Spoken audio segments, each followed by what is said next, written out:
In the rugged wilderness of Oklahoma, a family of 3 vanished without a trace. This is the perplexing true story of the Jamison family disappearance.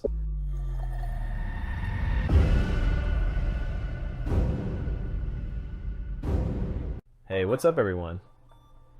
Today, we embark on a chilling journey to uncover the baffling and haunting mystery surrounding the Jamison family disappearance. So the Jamison family consisted of Bobby, Sherilyn, and their 6-year-old daughter, Madison. They lived in Eufaula, Oklahoma. The family kept to themselves, but were active in their local church, and by outward appearance seemed like a normal family, whatever normal means. Anyway, on October 8th, 2009, the Jamison family hopped in their pickup truck to visit a 40-acre plot of land in the Sans Bois Mountains, about 30 miles from their home. They were never seen again. 8 days later, hunters in the woods discovered the family's pickup truck, locked and abandoned. Once investigators got inside the truck, they found $32,000 in cash in a bank bag under the driver's seat. They also found Bobby's wallet, Sherilyn's purse, jackets, a GPS, and Bobby's cell phone. Also in the truck was the family puppy, Maisie. Maisie was starved, dehydrated, and barely hanging on to life. Maisie survived in the car for 8 days by eating her own feces. Don't worry, Maisie recovered and is living with Bobby's family. Found in Bobby's phone was this picture of 6-year-old Madison, taken the day they disappeared. This picture would be heavily analyzed. Some say it just looks like a child who doesn't want their picture taken and is having a tantrum. Others say Madison looks distressed and scared. The family shares this belief. Picture of Madison on the cell phone is a big one for me. She looks terrified. That's not her smile. That's not her face when she's happy. They showed Madison with her arms crossed, and Madison never did that before. And she was looking away from the camera. She wasn't looking at the camera. A massive search began for the Jamison family, although it was difficult due to the rugged terrain. Planes, helicopters, we had people on foot, just under 100 people. Now the FBI and OSBI have been called in to help. They'll join a massive search already underway. Meanwhile, investigators tried to find out more about who the Jamison family was. Bobby had gotten in a car accident in 2001 that left him with bad pain and unable to work. Sherilyn had mental health problems. She had bipolar and had trouble staying on her medication. Plus, she lost her sister and best friend in 2007, suddenly after she was stung by a bee. Then in 2009, she lost custody of her 14-year-old son, Colton, to her ex-husband. The boy had spent most of his life with Sherilyn and his stepdad, Bobby. But in 2009, he asked a judge to let him move in with his father, saying his mom, Sherilyn, was depressed and had been acting strange. A month before she disappeared, Sherilyn was hospitalized after attempting to take her own life. Sherilyn had also been receiving disability payments as she was unable to work due to her mental health problems. Even 6-year-old Madison had struggled. She had recently been pulled out of school after losing her 2 front teeth in an accident at the school. The Jamisons planned to homeschool her. The dog Maisie was bought to be a best friend to the little girl now that she was out of school, and by all accounts Madison and Maisie were inseparable. So one of the first questions cops had was, how did they get the $32,000 found in the truck if no one was working? It was also discovered the family owned 2 timeshares in Mexico and several across the U.S. They also went on vacation often. So how did they afford all this? We don't know, because the Jamisons didn't have bank accounts because they didn't trust the banking system. They did have a lot of money potentially coming their way from various lawsuits. Bobby Jamison was suing his parents at the time of his disappearance, claiming he was owed property for himself and 2 vehicles for his daughter. They were also suing Madison's school and someone for Bobby's car crash. Police called the Jamisons scammers at the start of their investigation. Cops also found an 11-page hate letter Sherilyn had written to Bobby in the truck. There were more hate letters found in the house. In the letters, Sherilyn calls Bobby a hermit and writes, I would not wish my daughter to be raised in foster care because of you being in prison for attempted murder and her mother dead.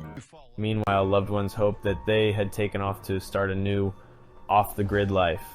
After all, the plot of land they went to see on that fateful day was in a super remote area. They planned to live on the land in a storage unit. I think right now it's so hard because I don't know. I don't know what happened.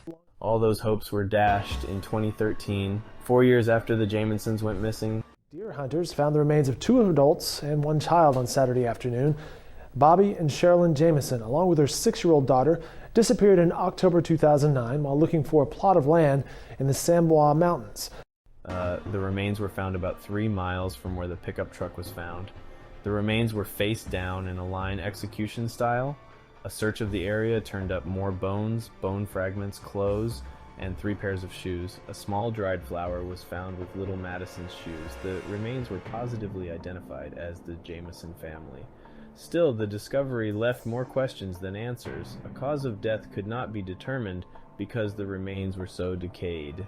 There was a small hole found at the back of Bobby's skull that cops thought could be a gunshot wound, but the medical examiner ruled that out. No visible wounds were on Sherilyn's or Madison's remains. I can't imagine anybody killing a 6-year-old girl.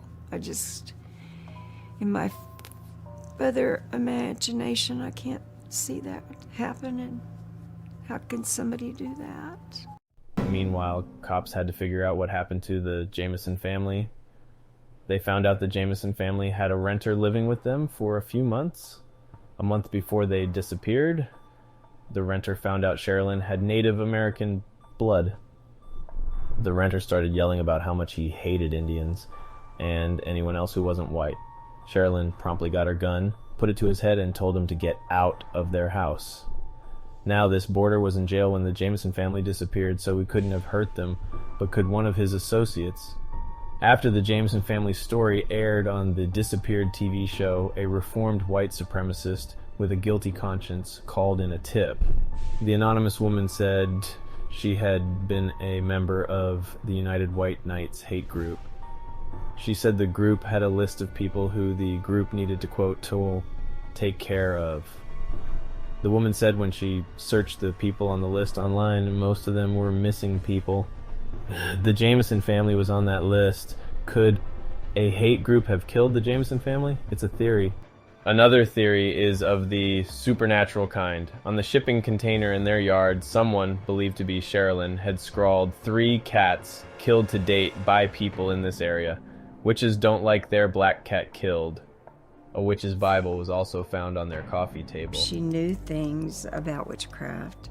Sherilyn's friend Nikki said they were both interested in witches. And years ago they bought matching witches' Bibles as a, quote, joke. But Sherilyn wasn't really a witch. Instead, Nikki said Sherilyn had written the strange message to scare her neighbors who had killed the Jamison family cat. Speaking of graffiti, near where the family's remains were found, there was an old destroyed car that people used to practice shooting. On the car were some satanic messages. Written over them was "God loves you" and "Peace." Nikki believes Sherilyn had written those messages when they disappeared. Nikki said she and Sherilyn had conducted seances to contact the dead, but Sherilyn seemed to take it more seriously than her. Nikki says But in all seriousness, that house was haunted. I don't want to sound crazy, but whenever I went there, I felt a horrible presence. I would leave feeling so down and depressed, it's hard to describe. Both Bobby and Sherilyn believed their house was haunted too. Haunted by a long, dead Native American family. 6-year-old Madison could speak to the spirit of a child named Emily and Emily's brother, Michael. Bobby was working hard to get rid of these spirits. He even read the Satanic Bible to find ways to get rid of the evil spirits, which totally makes sense. Sherilyn would leave notes around the house that said, "Get out, Satan." Did tell me that one time she had cast demons out of someone.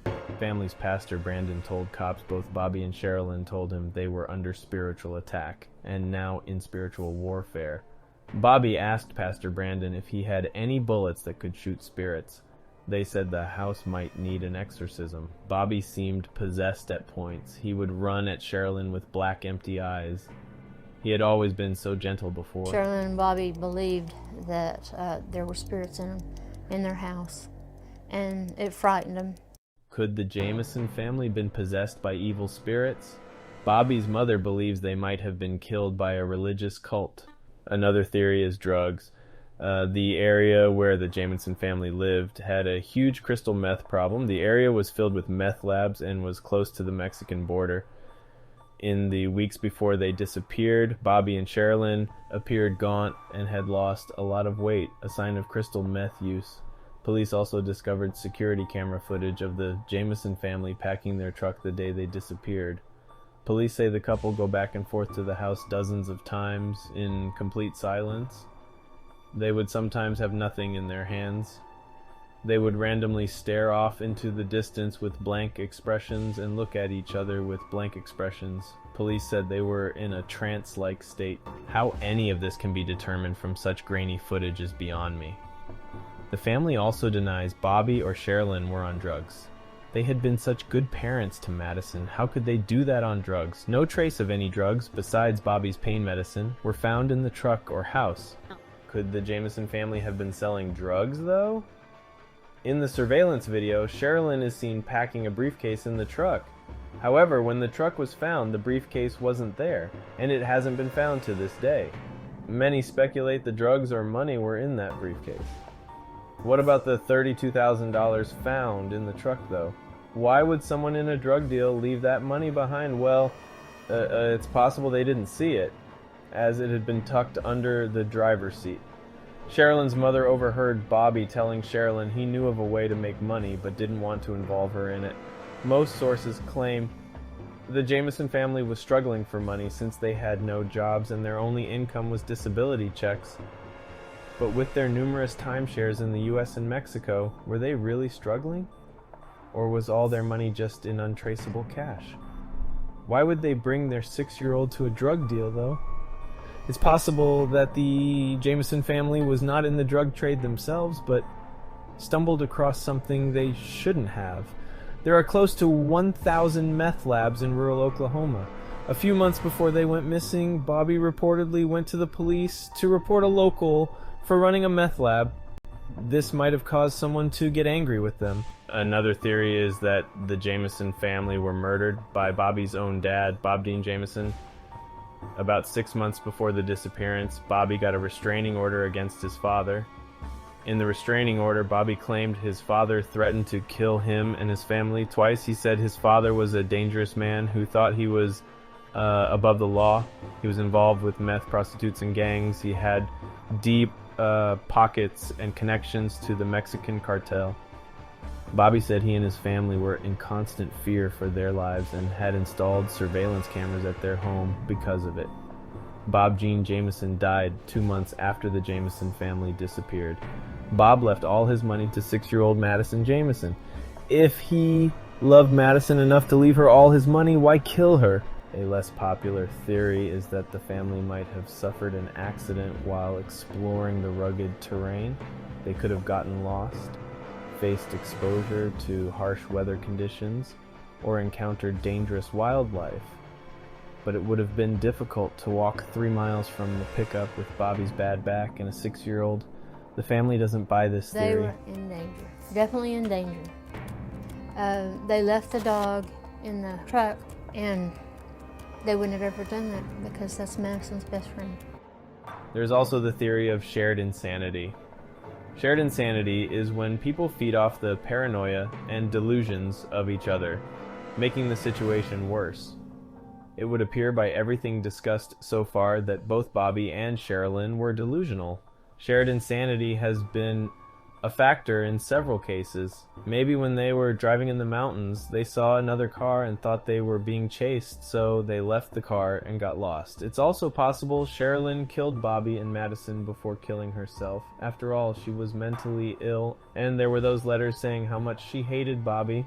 Bobby's mom said, They did have some disagreements on things, but, you know, all marriages do. I don't think she meant all those things. Besides, if this actually happened, where was the murder weapon? The Jamison family definitely had access to guns.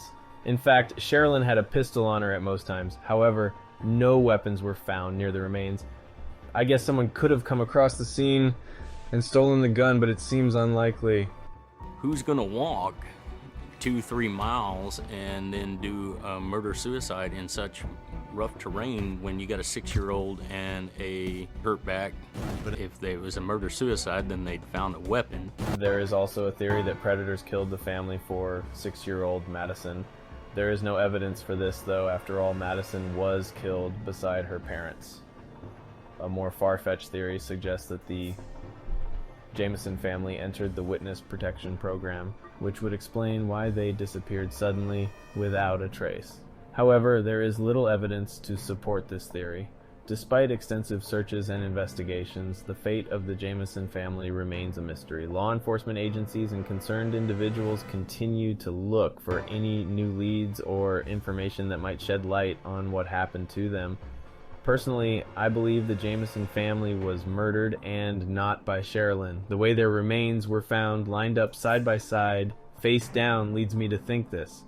But with so many possibilities, what do you think happened to the Jamison family? Let me know in the comments. Alright, thanks so much for watching, and I will see you very soon. Bye.